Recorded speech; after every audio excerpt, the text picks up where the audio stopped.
प्राव खबर सिलसिला जारी खबर शेयर कंदा से पिरा लिखा नेशनल प्रेस क्लब पिराले जे नायब सदर शहजाद फुलफोट जी सालगिरह नेशनल प्रेस क्लब पिराल में सादगी ऐं खुशवार माहौल में मल्हाई वई।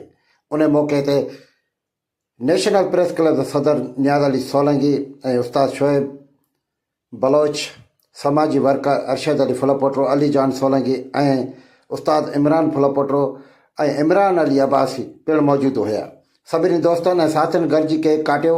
शहजाद फुलपोटो खे सालगिरह जी वाधायूं ॾिनियूं वयूं ऐं खेसि सिंध टोपी अजरक ऐं गुलनि जा हार पारां खेसि मुबारकूं ॾिनियूं वयूं। साण सां गॾु संदसि दरगज़ उमिरि ऐं कामयाबीअ जे लाइ नेक तमन्ना जो इज़हार पिणु कयो वियो। अलाह ताला खां दुआ आहे त शहजाद फुलपोटो सिहत ऐं ख़ुशी ऐं वधीक कामयाबी माणे। नेशनल प्रेस क्लब पिरालो में सीनियर नायब सदर शहजाद फुलपोटे जे सालगिरह जो काटे खेसि मुबारकूं ॾिनियूं वयूं।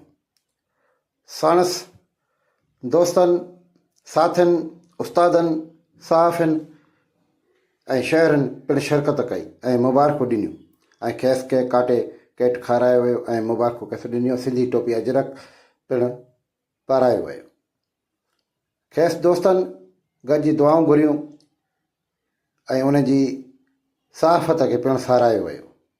सहाफ़त जे नंढे अरसे में पाण खे मञाईंदड़ नेशनल प्रेस क्लब जो नायब सदर शहजाद फुलपोटो ऐं उस्ताद शोएब अहमद बलोच ऐं इमरान अली अब्बासी, उस्ताद अरशद ऐं पिया मौजूदु हुया।